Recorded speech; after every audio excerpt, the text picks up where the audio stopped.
Welcome along everyone to our latest transition webinar designed to help secure a sustainable future for your farm business. I'm your host, Johan Tasker.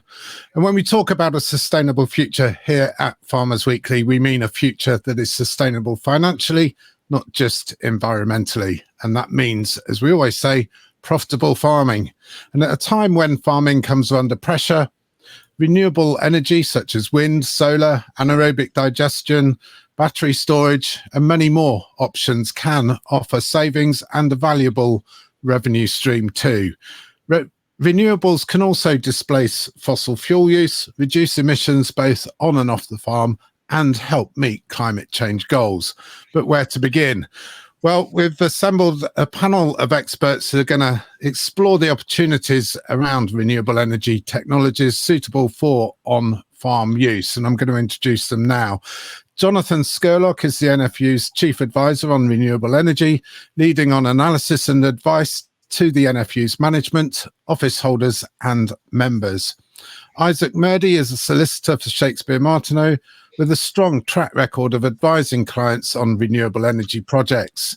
Tim Foster is Head of Energy at Conrad Energy, responsible for developing the company's power purchase agreement and energy supply business. And last, but by absolutely no means least, Eddie Andrew runs a 90-herd dairy farm selling milk and ice cream direct to consumers and retail outlets under the farm's own Our Cow Molly brand. What I'd like to do this evening is very much encourage questions during the webinar. If you'd like to submit a question of your own, please do use the question facility on your screen. But while those questions do start to come in, Eddie, I'm going to start with you. As the farmer on the panel, what stage is your farm business at when it comes to renewable energy? Good evening, everybody. Our farm consists of my and my brother's house. Our house has got solar panels on. We both got air source heat pumps running the houses. They are not modern, well-insulated houses, and I've been really impressed with how well it works. The air source heat pump runs most of the time on our house off the solar panels, so very efficient bit of kit. The processing dairy, 15 kilowatts of solar panels to try and heat the water for washing the glass bottles. And then we've got a new building with a roof space about 60 meters by 60 meters that we're hoping to put solar on to run a hydrogen electrolyzer and also incorporate an anaerobic digester in that. So we're just at the community energy fund stage with that project. And Eddie, just to sort of expand on that, is that your sort of whole, I guess, renewable energy journey, as it were? Is that something that's been driven by cost or a belief that you want to do the right thing environmentally? How does it all sort of come about? We've had the solar panels on the cottage and on the dairy for quite a while, really. A little bit of it is that, you know, it does save a little bit of cost. It's not huge by any means. The bottle washer is 9 kilowatts constantly when you switch it on. So 15 kilowatts solar panels doesn't always run it. You know, you need to get a really good day for it. And when the energy crisis was on, we had to turn our mains farm power off, and we bought a 150 horsepower diesel generator, and we ran the farm off a diesel generator, and it was hundreds of pounds cheaper than running off the mains. So that really made us think that we need to be much more insulated for the future. Thanks, Eddie. Jonathan, I'll come to you. Is this sort of typical that people are more looking or looking more at renewable energy, and for what reasons, and where to start, in your opinion? Well, I think we were very encouraged by the recent speech at the Oxford Farming Conference by Steve Reed, Secretary of State, who recognised, perhaps for the first time on the part of DEFRA, that renewable energy and other forms of diversification activity on farms are an extremely important second string alongside food production. You know, we cannot guarantee at the present time that food production across different commodities remains profitable every year, and to have permission, perhaps, from the Secretary of State to say, yes, we're positively encouraging now as a department diversification into other things like on-site energy production, whether it's for export or whether it's just to meet your own needs. That's really something of a breakthrough. So we see, number one, priority food production, number two, having this diversification income, and then number three, looking after nature. And I think that's probably the right order of things as well. Thank you very much. Thanks, Jonathan. And Tim, I'll come to you next. Just to explain in a nutshell a little bit about Conrad Energy. Some people might not have heard of you. What do you do, and what's your interest in this area? Yeah, so thank you, John. We are an energy developer. We develop renewable and conventional assets. So these take the form of battery storage, large battery storage sites, large sort of utility scale solar sites, behind the meter solar as well. So we're building a site at the moment next to a cheese producer in Shropshire, for example, and providing them power. And then on the energy side of things, we buy and sell energy. So we are an energy supplier. So we will supply green energy to businesses, and we'll also buy energy from generators that generate electricity and export some of it to the grid. So we've got lots of fingers in pies, I think might be the way to describe it, Johan. And for all types of farm sizes or particular sizes, what? Yeah, so we effectively we sit under the electricity industry, so we are limited by what our supply license will allow us to do. We are effectively a non-half hourly and half hourly supplier. So basically, anything that is not a domestic premises, so farm sizes right the way up to your big, sort of national data center type loads, all fit within our sphere. Thank you very much. And Isaac, coming to you, it's probably a little bit early to get into the whole nitty-gritty of the legal side of things, but just explain what you do. Yeah, it's never too early to get into the legal side of things, but I will spare everyone. So I'm as you said, I'm a solicitor. A lot of our clients are small through to very large energy developers. So a lot of our work with farmers is either in private wire agreements, so where you've got a generation station somewhere near your farm and you want to get your power directly from there, because like Eddie was saying, it can be a lot cheaper than buying it from the grid, or with the developers themselves, when they're trying to become a supplier, dealing with the complex regulations that surround all of the different rules where you can distribute your power, who you can supply it to. Like Tim was saying, there's a difference between if you're supplying residential or commercial units. Thank you very much. So Jonathan, let's get into this a little bit more deeply then. For people looking at this, thinking, I've come on this webinar, I'm interested in this sort of thing, but I don't really know where to start. Where would you start? What's the first thing to well, do? I think probably the first thing is to understand where you're using energy in your own business, and then making a decision about whether you're just trying to cover off on-site energy use, or whether you actually have the opportunity to export energy as a commodity to other users.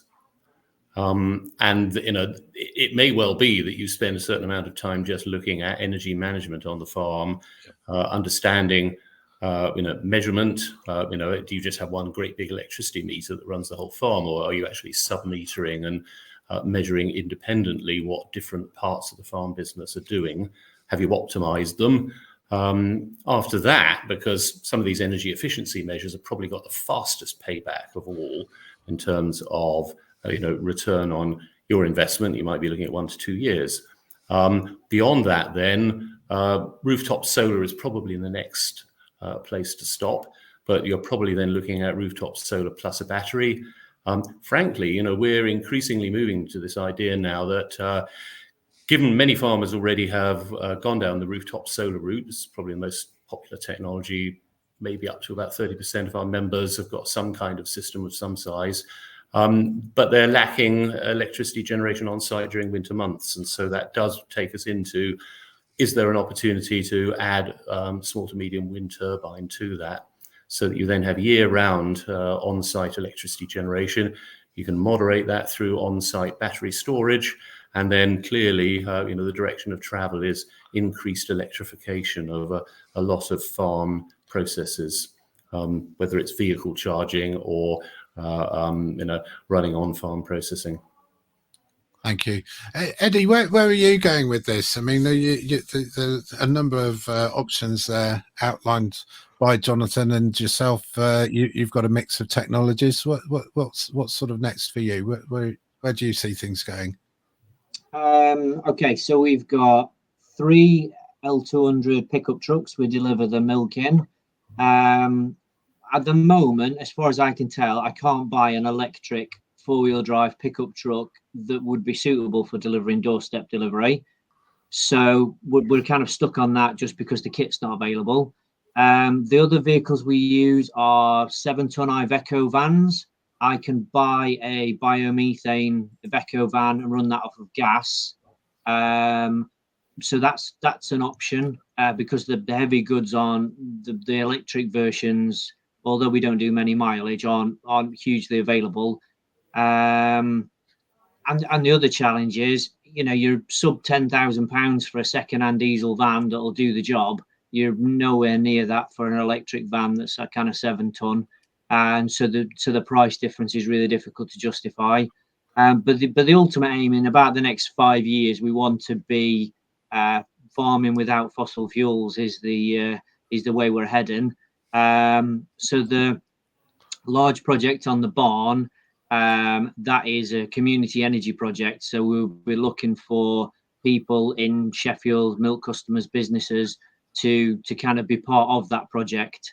And then they will obviously, as soon as it starts to produce energy, produce hydrogen, they'll start to receive money back from that. And the company we're working with has done several projects in Sheffield over the last few years: schools, police stations, large installations. But because there's going to be so much power, our grid connection's not good enough. So that's why we looked at the hydrogen route. But then again, the hydrogen vehicles, again, it's what's going to be available. So we're a little bit held up by the technology, I think. Okay, thank you. And that grid connection is going to be really important, Tim, yeah?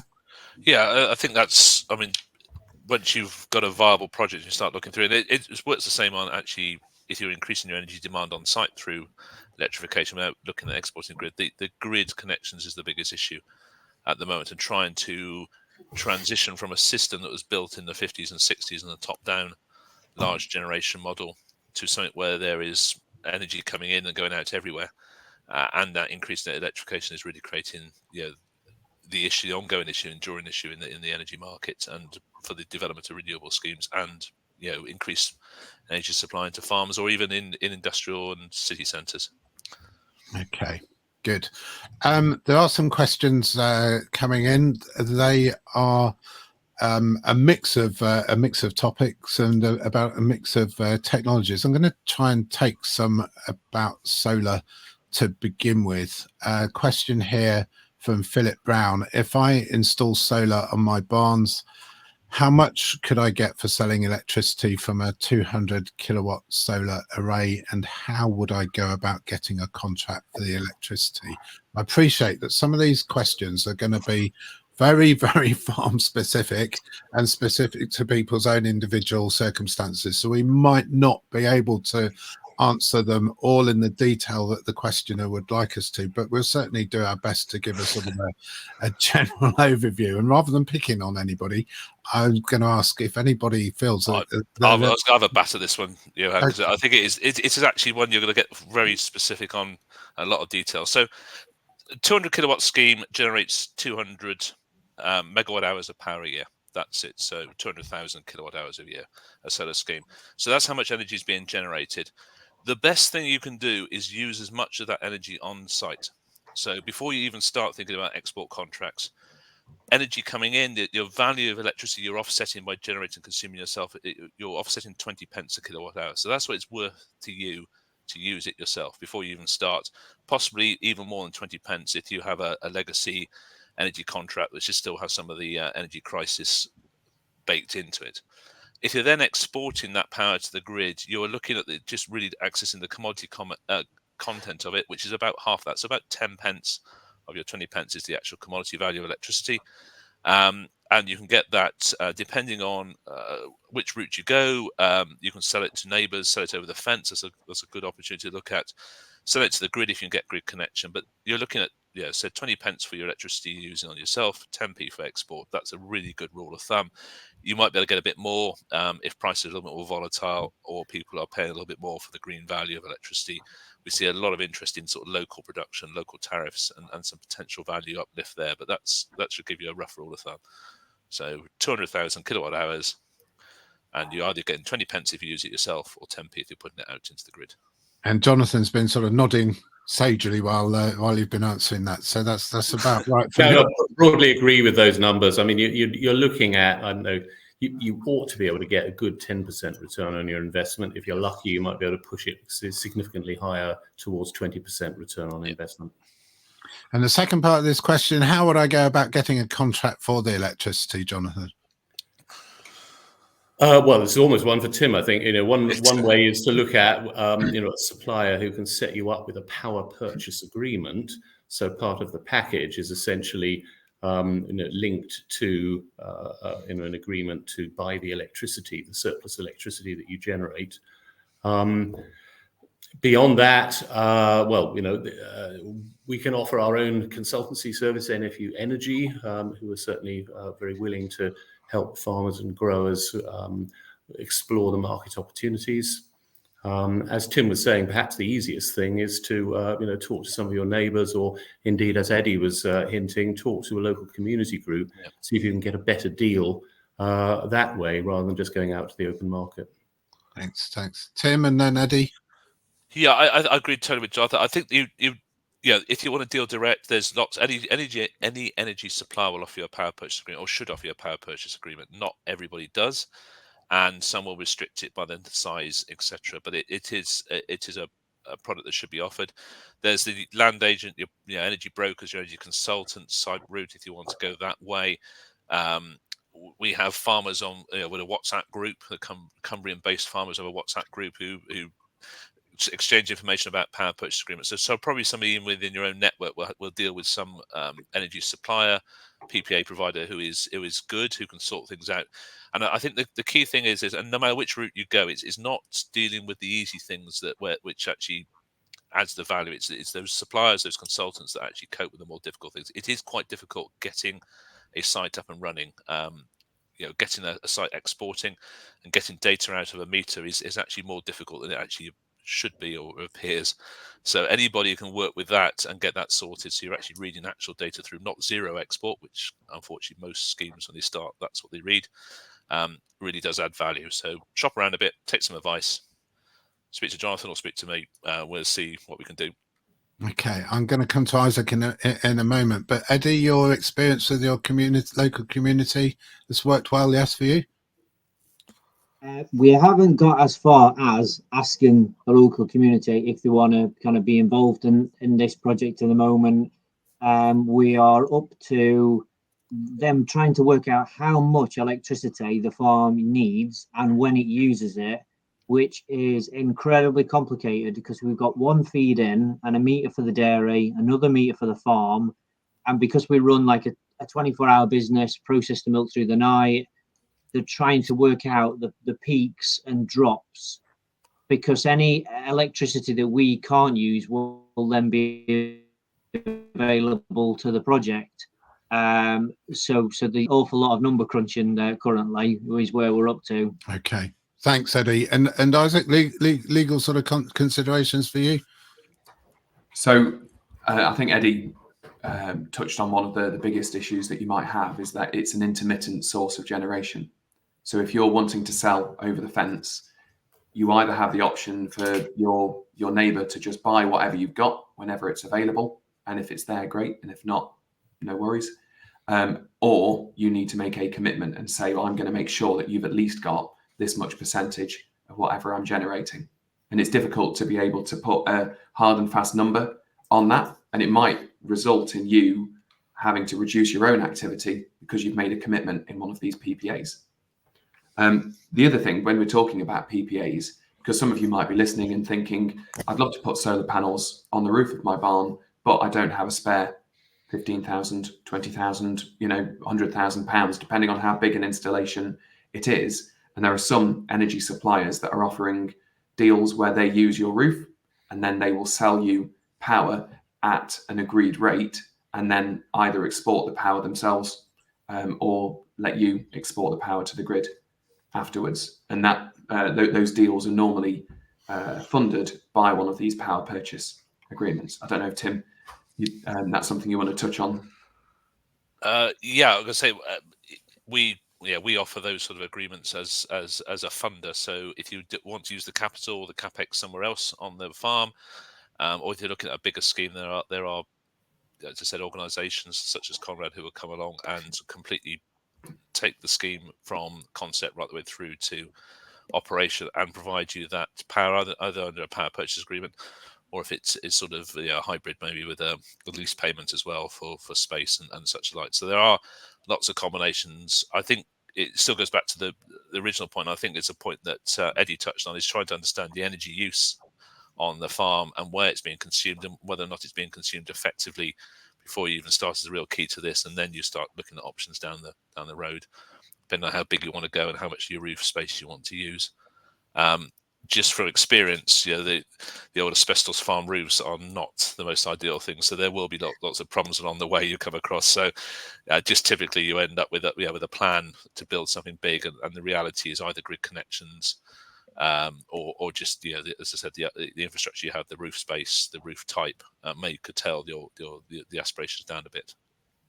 Thank you. An absolutely brilliant question here. We've been speaking about selling to your neighbour.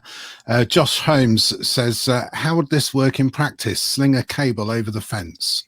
How does that work? Jonathan, tell me. Well, I would probably refer this one to Tim in terms of technical expertise.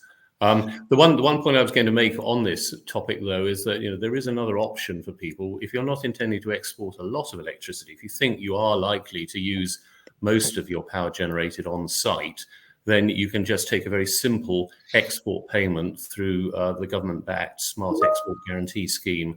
And there are some relatively good rates out there now from one or two of the electricity suppliers. I won't name any names, but you should be able to get up to about 12 pence per kilowatt hour from some of the better deals. Thank you. Thanks. Tim, this cable thing over. Yeah, it sounds rather flippant, Johan, but it is almost as simple as throwing the cable over the fence. So I'll slightly different scale. I'll bring the scheme we're putting in at this cheesemaker. That is exactly what's doing it. There is a development in the neighbouring field, taking over a couple of acres of land. That is then routed via a cable into their 11 kV site network, and it is similar. Obviously, there are, as Isaac will probably confirm, there are legal issues to cover off. There's sort of way leaves access, the usual bits around that, and as Jonathan mentioned, is also about making sure you are supplying power that they can consume and making them aware of what they're actually selling them as well. So, but yeah, it is almost as simple as that. It's a little bit more complicated. Take some advice, make sure you're robustly covered, and then think about how well you get on with your neighbours. I think so that's probably the key thing as well, because it's just to make sure that those you want those relationships to be enduring. Easier than expected, then, Isaac. Yes, it's if you hire the right people and you've got friendly neighbours, it can be quite a simple procedure. You've got to look at how much it's going to cost for you to make the connection. We've had some of our clients who've had quite long, some of them have even been a number of kilometres of cabling going from point A to point B. That works as long as you've got a long-term energy contract at the end of it. That's going to pay for the capital expenditure of putting your cable in. You've also got to use appropriately qualified people to do the digging, the laying, and depending on the voltage that you're distributing the power at, who you're sending it to, you may end up needing to get a license, which is very complicated and,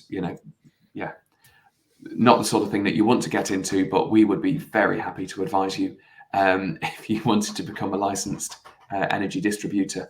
So ICPs are the term that you want to be looking out for. So independent connection providers, and they're your your electricians that can deal with these higher voltage connection problems. And the other term would be private wire network. Yes. So you're essentially owning the ends of the cables and some of the twigs and branches that may be supplying nearby properties. In a few extreme cases, it is actually possible to take over the wires that somebody like Northern Power Grid no longer really want to maintain, because you're in a remote part of Northumberland and you're taking on the risk of maintaining that end of the network. But you can, then clearly see some business advantage in running that, perhaps doing a better job than the distribution network operator themselves. And you can charge a fee for people using those wires. If you've got a customer or a tenant or a neighbour who's using your network, then you're able to charge them an amount. Obviously, there are rules in place to prevent unfair treatment of people who are stuck on a particular network. Bringing in access of other suppliers and stuff like that. Okay, I said some of these questions are quite specific, and I don't want to go on. I don't want to just cover solar, so we will move on at some point to other sort of forms of renewables. But the question here, B.R. Longman, you spoke about solar generation shortfall in the winter months. Is there scope for miscanthus combustion electrical generation to plug that gap? Is there a way of plugging that gap, and if so, what is the best way? I'm going to ask if anybody can answer it, because again, after the session, I'll give. I'll have a go at putting a couple of things in there. Renewables are intermittent. So solar is, if you think about how solar is produced, it's generally produced for about 1,100, 1,200 hours a year, because that's when it's decent sunshine or light in this country. It's predominantly 70% produced during the summer months. So you get 30% of your production in winter, usually sort of lunchtime, just a little bit after on the winter's day. Complementary renewables are things which are antiphase. So if it's not sunny, it's generally windy in this country. So therefore, wind turbine works really well. Days like today, where it's been foggy, you've got nothing that really works. And then if you're looking at sort of biomass AD or other things, yes, add in baseload hydropower. So adding baseload generation into that really does help. The things to look at is generally the more bits of heavy metal kit you have on your site, the more expensive it starts to get. So a miscanthus biomass system with electricity generation on it somehow, steam turbine or something similar, is going to be expensive. AD plants obviously are expensive. So getting that firm power or that baseload power from renewable sources is quite an expensive option. Storage might be the better option, or changing the way you use energy potentially as well. So that's what I start with. Thank you. Thanks. Eddie, how are you managing the peaks and the troughs that you experience? How do you get around that? Currently, we're just pulling anything off the grid. Anything that the solar can't provide just comes in through the grid at the moment. There is something though that a farm about an hour away from us that has had an anaerobic digester up and running for about 10 years. He's quite interested in the facts and figures of it all. So on his farm, he's got a large solar array, a wind turbine, and an anaerobic digester running off the slurry from his cows. And he says over a 24-hour period, his solar is 10% efficient, his wind turbine is about 20% efficient, and his anaerobic digester runs at 96% efficiency. So in terms of plugging the gap, that's, although we might not be producing as much electricity just on an efficiency, the only downtime is stopping the engine to change the oil, really. So they're quite a reliable bit of kit, seemingly. AD it requires a hefty investment, though, yeah. Yeah, I think the last one I asked the price up for what we're doing is about £180,000, but they claim 3.2 year payback. That's the manufacturer's claim. I don't know whether that's the reality. Jonathan, is that the reality? I would be thinking about a longer payback like that on small-scale AD. The economics are more challenging than much larger scale anaerobic digester plants, partly because you're facing some diseconomies of small scale. A lot of pipes and valves and control equipment, which you need that regardless of the size of the plant. And then it's a question to some extent of what you're actually counting as part of the cost. Your own time to maintain and operate a plant really ought to be charged for and taken into consideration. And yeah, there is a problem that an hour or two's intervention a day may be required by an operator regardless of the size of the plant. So as you come down in scale, unless and I think possibly some of the suppliers and distributors are thinking now about offering much more remote performance monitoring in order to minimize the time that the host of the plant actually has to spend keeping the plant operational. So the offer at small scale looks like it's getting better, but I think we still can say that the economics are more challenging with small scale AD. Yeah. There was a question here, Faye Dixon, saying, are digesters only viable for large scale farms, or are there ways for smaller operations to make them commercially viable? And you say that the prospects have improved and continue to do so. Well, they've improved because electricity prices have gone up. Perhaps the technology is getting better still. What we're not yet getting from government is any kind of incentive or reward for the multiple environmental benefits that are delivered through good management on site of manures and slurries and vegetable discards and the like. Small-scale AD and large-scale AD really are very different animals. Large-scale AD in the future looks like heading into a territory where supplying upgraded biomethane into the gas network and then also getting credit for captured carbon dioxide. Hence, you're actually trading in the carbon market. You're creating greenhouse gas removals.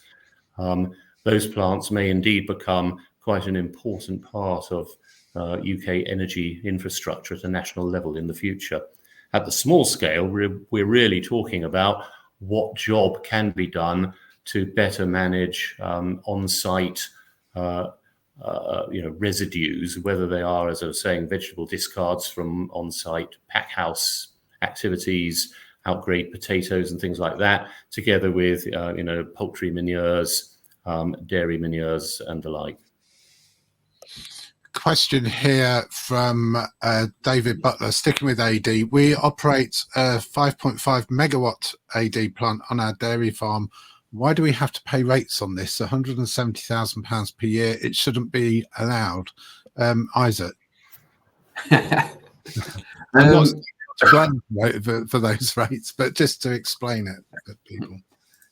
Yeah, I think maybe this is one that Jonathan might be able to dig into a bit more if we're talking about local council rates.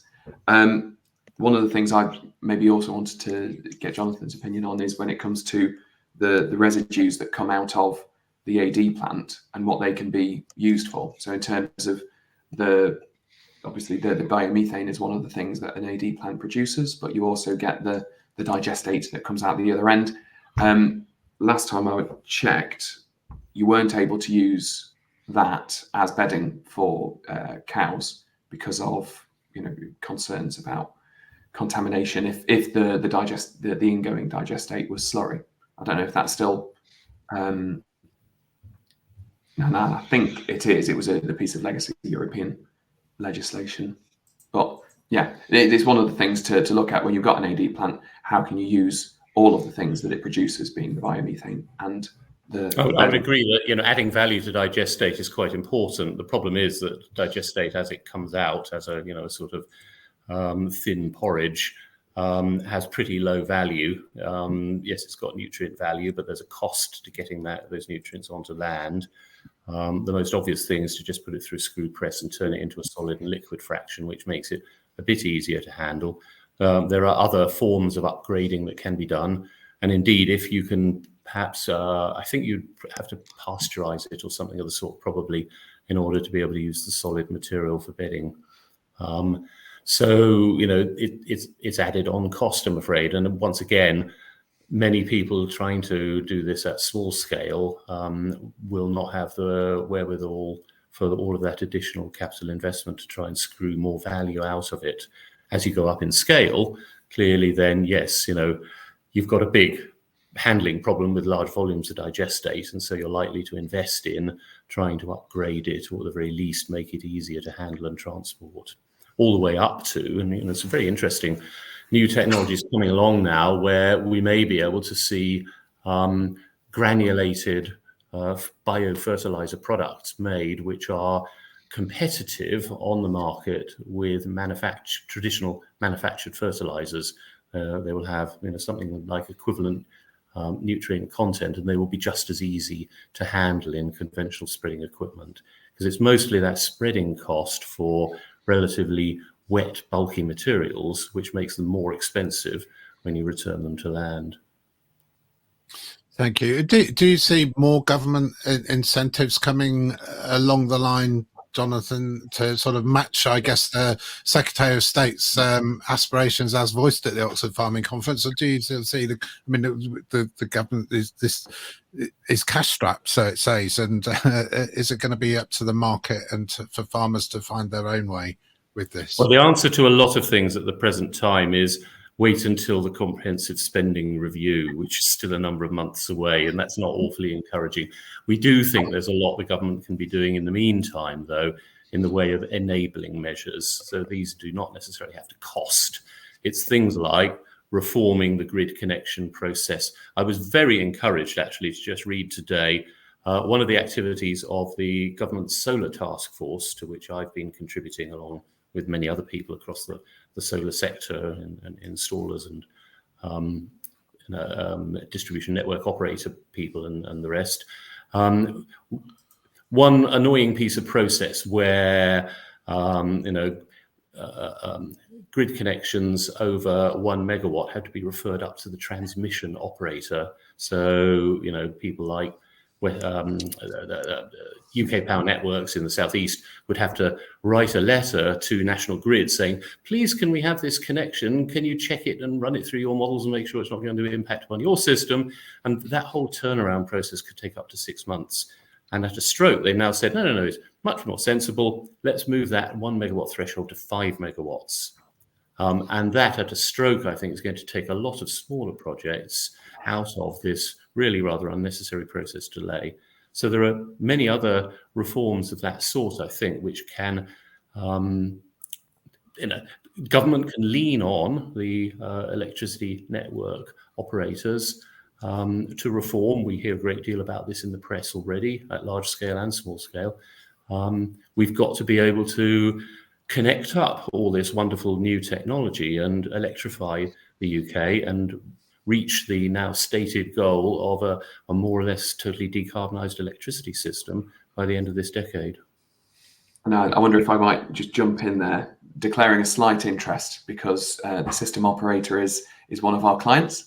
And we actually, I think Jonathan makes a really good point about the stuff that actually the system operator, the transmission system operator should be looking at, and the stuff that actually should be happening on a distribution level. And actually your DNOs like UK Power Networks or formerly Western Power Distribution, they are able to manage their lower voltage networks very well with a lot of different products where they can increase power here or decrease it here. And that's saving a lot of the work that the transmission level needs to do, particularly when you're looking at areas where there's a lot of power, like sort of Scotland, northern Scotland, where you've got a lot of wind turbines that need to be then constrained because we can't transport all of the power from where it's being generated to where it's being consumed. Norfolk is another area, Cambridgeshire, where you've got these constraints in the transmission network, and instead of getting those issues and the few times of the year where these smaller generation projects are going to be causing a problem to the transmission network, you're seeing more of these flexible grid connection offers that are being given, where a DNO will say you have the right to be connected and have a firm connection for all of this time, but occasionally we'll be able to switch you off because the grid can't cope. Because we're just taught, because like all of these things are intermittent, there's very small amounts of the year where the system isn't able to cope. It's like the old story of everyone turning their cattle on at half time in the World Cup, and then us not having enough power stations at that point. But for most of the time, the infrastructure is able to cope. And there are other things which the government can do, which are essentially budget free. So reform of planning system. We've already had, government come in saying, right, onshore wind is back on the table. We are very keen, and many others who have joined us in this ask of government. We're anxiously now awaiting the announcement of a consultation on permitted development rights for small to medium-sized wind turbines, because the current permitted development right is way too small. It's enough for a small household on a windy hillside in Northumberland or something of the sort. What we want is this small to medium-sized wind turbine that nicely complements a typical farm rooftop system to provide that year-round supply of on-site electricity. We're fairly hopeful. It was something that was promised actually by the previous government, and we're now waiting for an onshore wind industry task force to formally recommend. Frankly, they should just get on with it, actually, rather than waiting for the task force report. But cost-free measure, don't need to wait for the comprehensive spending review. So the answer to your question is that we don't, we're moving beyond the need to subsidise most of the renewable sources of electricity and heat, because they are becoming cost competitive now. Thank you. There's a question. So it looks like the connection issues are improving. In terms of planning, there's a question here, James Barber.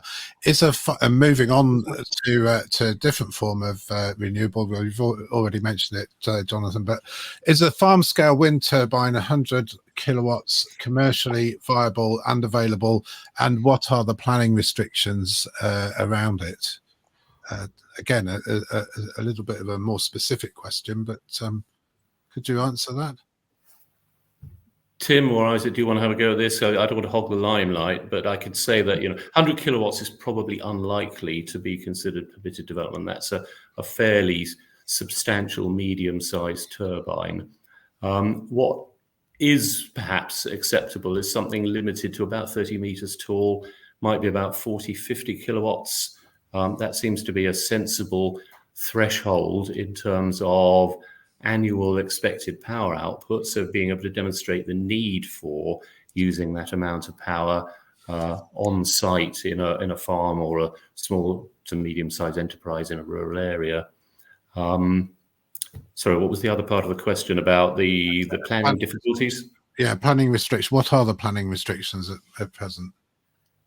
Well, the national planning policy guidance is being changed so that we no longer have this sort of double hit of restrictions that made it very difficult for local authorities to approve conventional planning applications. I think you go and talk to your local planning officer. The national guidance is changing. As long as you're not in a protected landscape, an AONB, Area of Outstanding National Beauty, or a national park, then I think you have a reasonable chance, if you are not going to be inconveniencing neighbours, if you're not cheek by jowl with some other large wind development, in which case they could argue cumulative impacts and so on. I don't know. So, Isaac, what do you think? I was talking to a colleague of mine today who's just written a blog effectively saying, wait for the planning review. The devil's going to be in the detail with this, as with all of these things. I'd always say With wind, bigger is better. You get exponentially more power from your turbine the bigger it gets, because the higher up you go, the more reliable and the stronger the wind tends to be.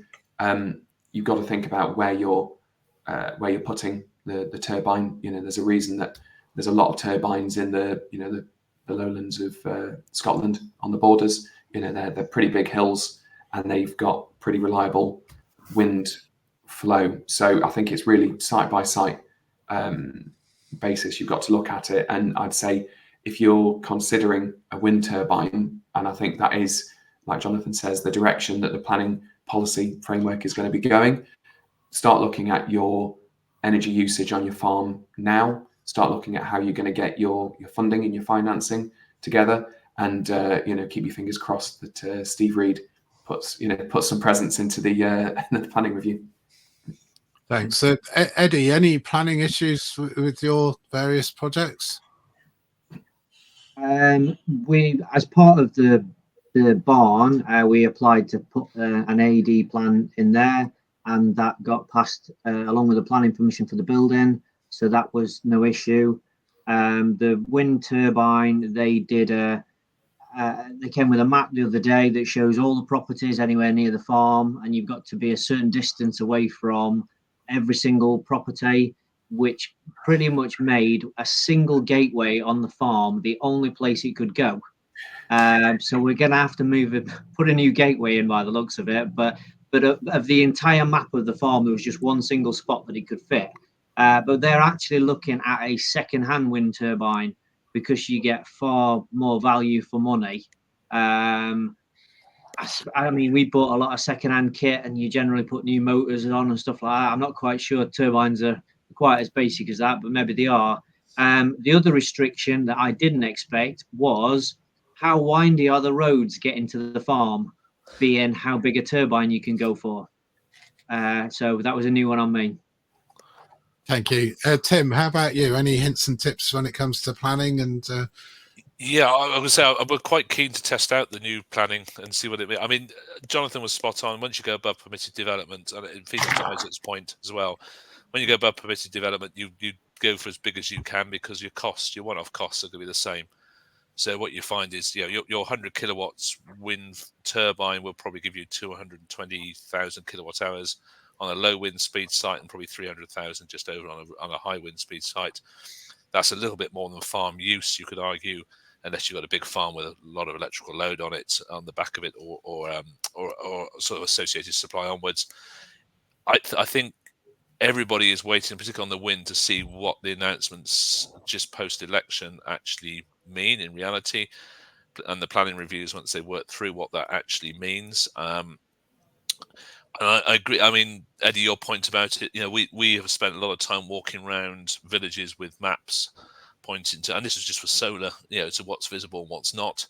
And this whole piece of community engagement, and actually seeing what your neighbours are seeing, or what their issues are, and whether they're pro or anti, is really still part of that process. So there's a fair bit of engagement required. But the view is that it is maybe softening, but I haven't seen a great rush of opportunities coming through just yet. But quite keen to test them out if there is a chance. I mean, Eddie, you made a really interesting. Oh, sorry, Isaac. You made a really interesting point earlier, Eddie, about second-hand refurbished wind turbines. I have actually seen some announcements about original equipment manufacturers like Vestas now offering refurbished turbines, where they've gone through a very thorough check, replaced bearings and things like that, and are offering warranties on them. So turbines that have perhaps had a fairly light life, perhaps because they weren't terribly well sited in the first place and didn't have to work too hard, can indeed perhaps come back, rather like putting a refurbished gearbox into your truck. Good, thank you, Jonathan. I might just say, just before we go on, it's not planning policy in the terms of planning permission, but grid planning is something that I think is very important to look at. And there's the idea of the grid queue. At the moment, it's first come, first serve. You apply to your network operator and ask if you can be connected, And if there isn't yet the capacity and they're working on upgrading it, then you get into a queue. There are some projects that have been in that queue for quite a long time and haven't been progressing, but are holding on to what are now very valuable rights. And there is work afoot trying to clear out some of these so-called zombie projects, which could be opening up new grid connection possibilities. So it's definitely worth looking, if you're wanting to build one of these larger projects that may be exporting, looking at the grid export capacity in your area, and then possibly delving a bit deeper into the connection queue, and to see how many projects actually are meeting their targets.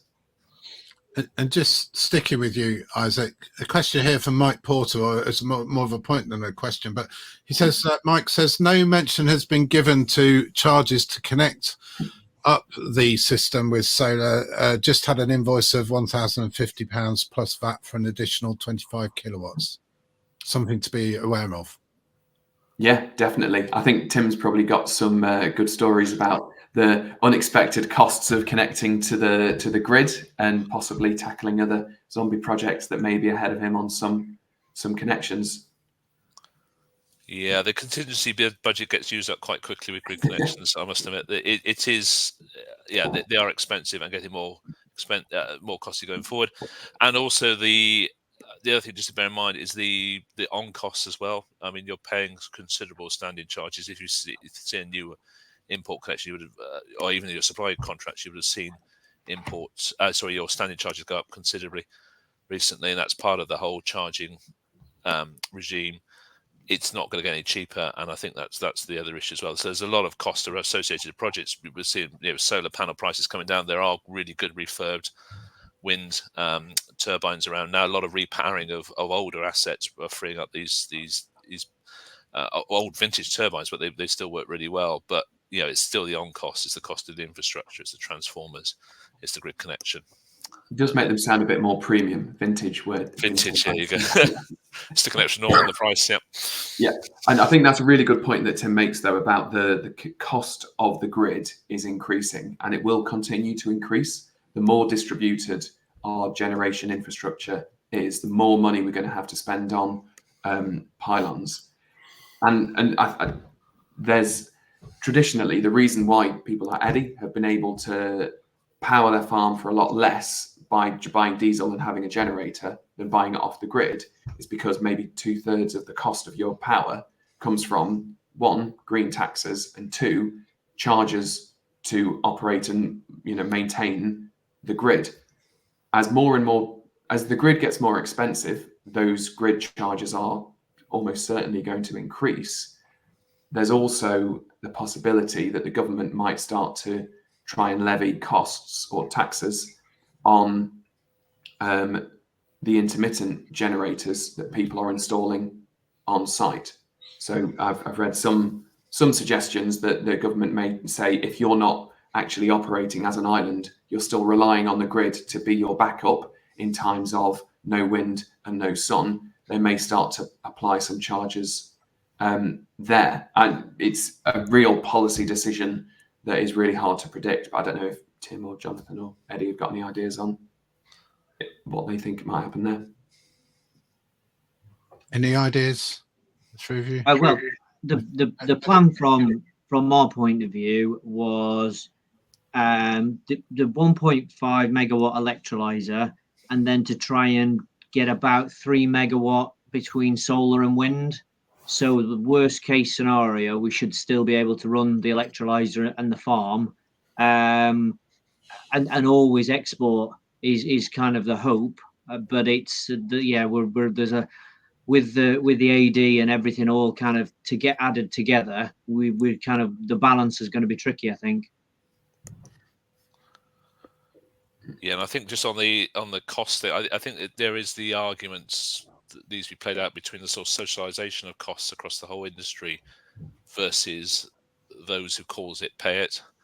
And I think that's a very interesting debate around renewables, particularly around intermittent renewables, both as an exported scheme and also where you're net importing when those renewables aren't running. I think we're a long way, and I will definitely hand this one over to Jonathan to add a bit more into that, because that is right into policy, and it's very much a sort of political discussion about how we move into sort of through an energy transition.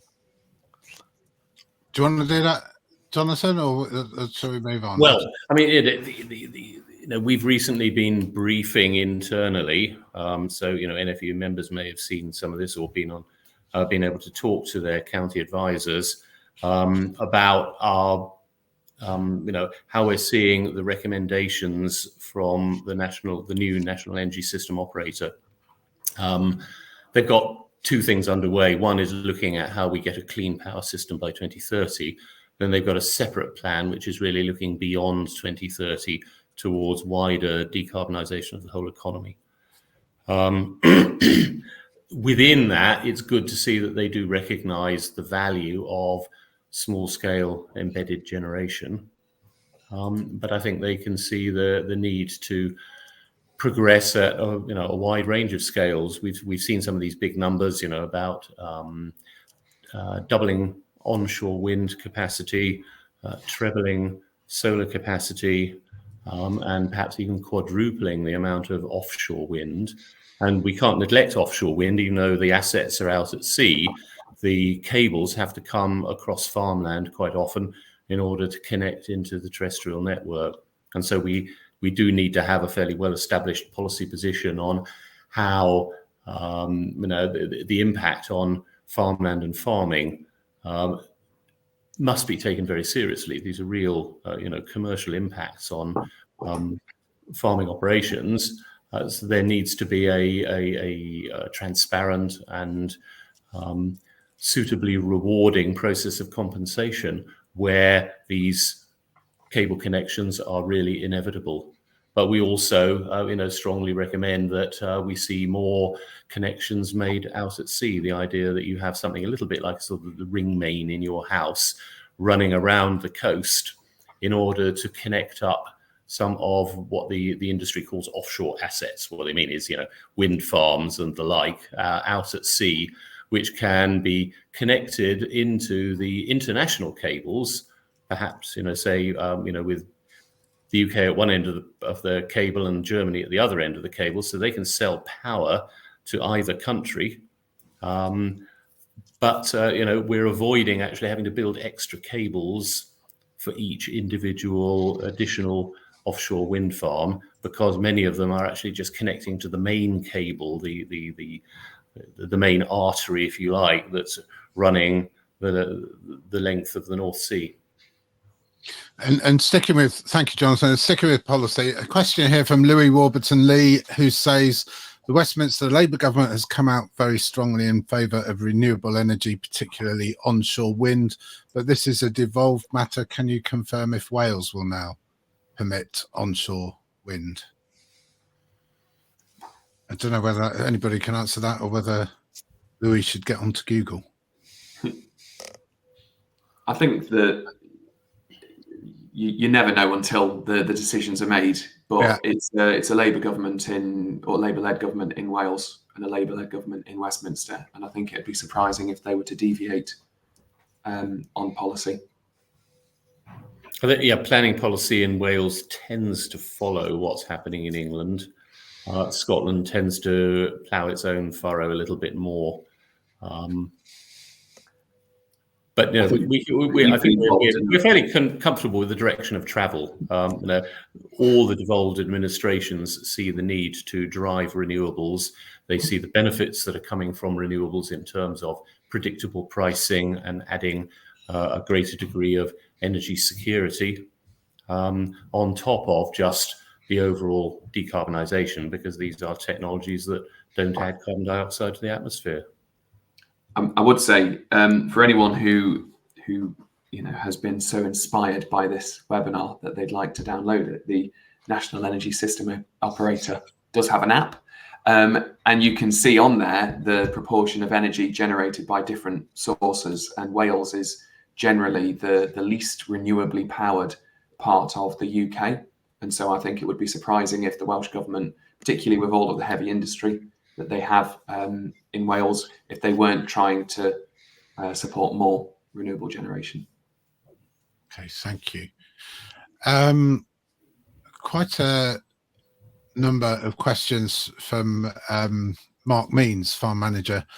I'm going to take, well, there's a couple of them. What we spoke about exporting to the grid earlier on, and well, he's saying what sort of price for export on a wind turbine is 8p too optimistic?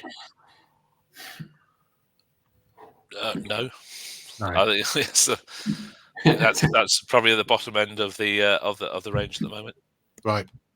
And he also says triad periods, will these come back? We can avoid using electricity between 4 to 7 p.m, etc. We were charged 10p per kilowatt to use them, but import prices have dropped quite a bit for other times. Yeah, that's an interesting. I'm old enough to remember when triads really were proper triads, and people were scared about lights going out and things like that. So, just for everybody else, the triad it's basically how National Grid charge on their peak demand period, and it was based on 3 half hours during the November to the end of February period for peak national demand.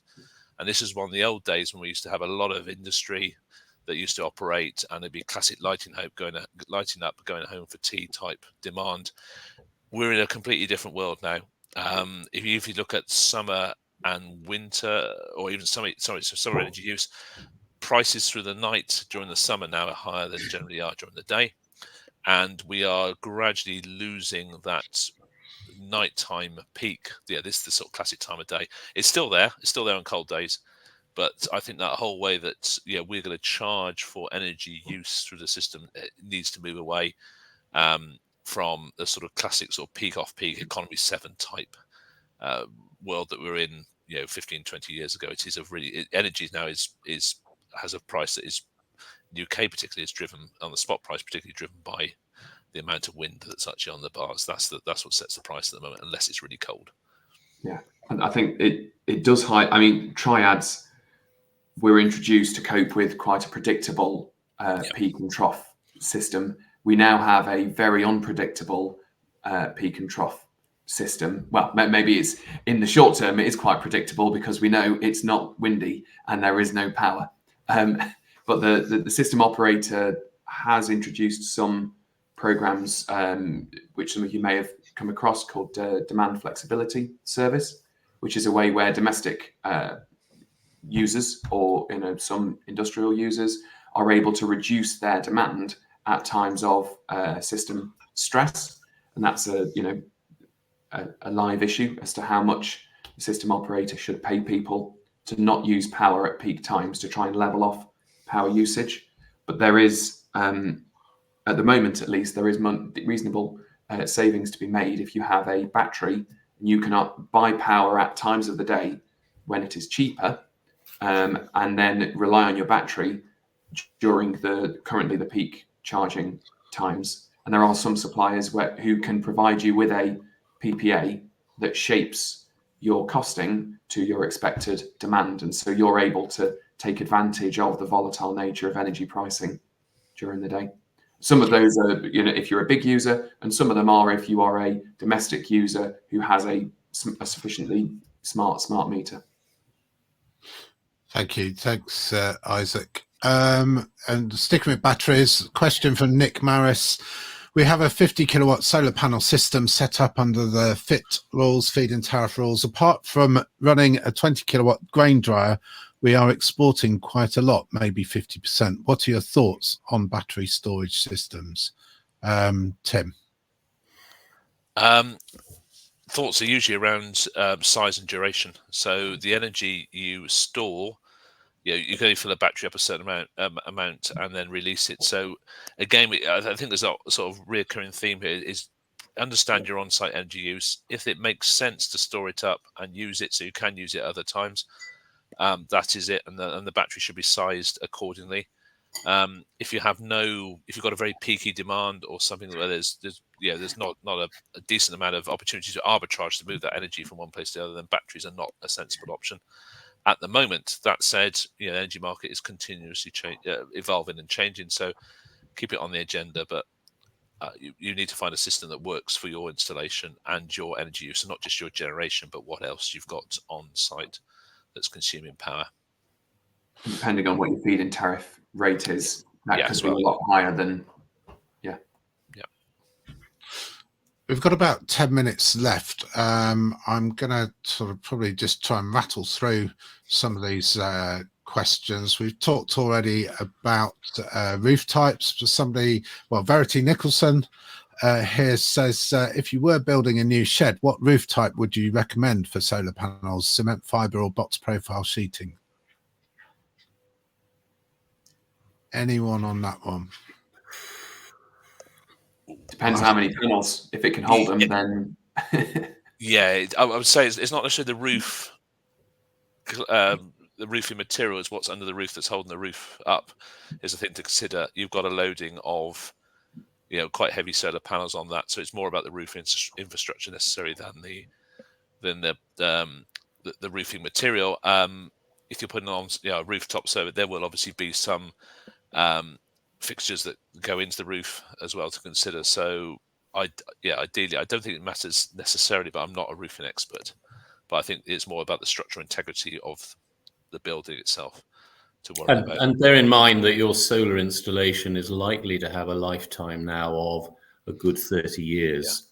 Yeah. So choose a roofing material for such an over roof system that is going to last as long as the solar.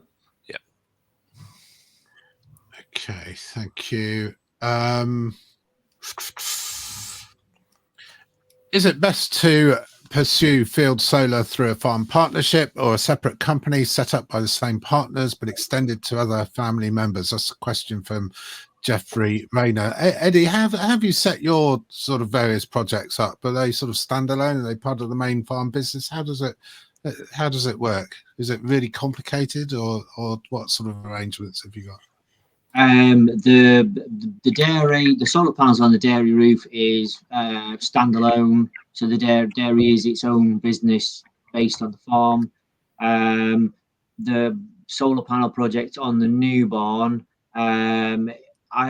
because it's like a community energy fund, we're about to learn how all that structure works. So yeah, I imagine it's going to be complicated because the roof belongs to the farm, and then the solar will belong to the energy, kind of the community energy, and then there'll be somebody involved in where it goes to. They're trying to set it up as like an island, mainly because that seems to be the simplest way of doing it, rather than being too involved with the grid.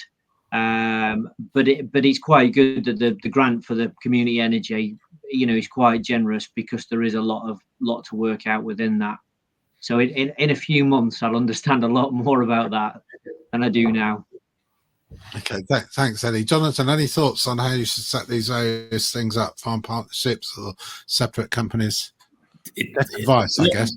Not really my area of expertise, but certainly, we understand that quite a lot of people would set up, or they would be advised by their land agents and tax advisors and solicitors, that a special purpose vehicle for some things may indeed be the right way to go.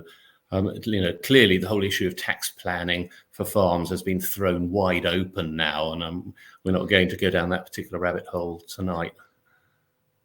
Yeah, thank you, Isaac.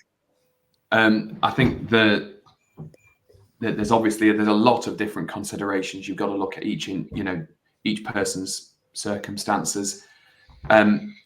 If you've got a small renewable energy business that you've got someone you're planning your succession with, that they're interested in, then maybe that's a good business you can hive off to them early. If you're looking at wanting to make a lifetime transfer, then you're exempt from the inheritance tax issues.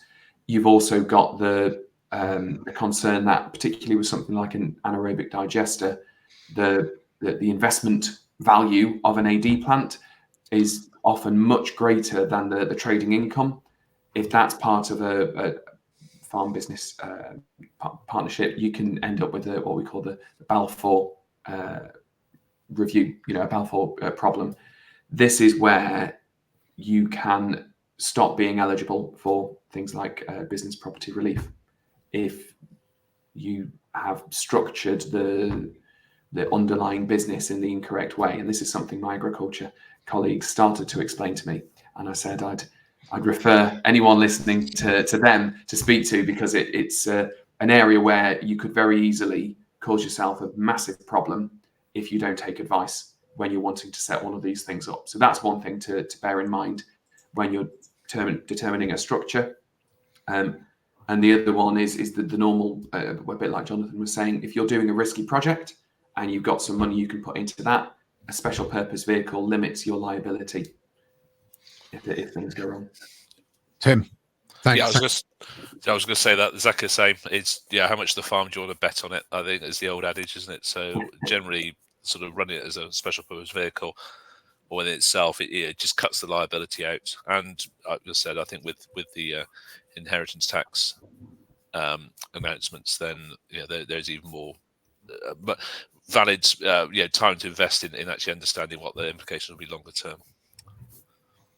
Back to roofing materials. Peter Lawley says, is there any chance of the solar panels becoming the roofing materials? I mean, there are things like Tesla tiles, aren't there? But more broadly than that, do we see that becoming more of a thing going forward?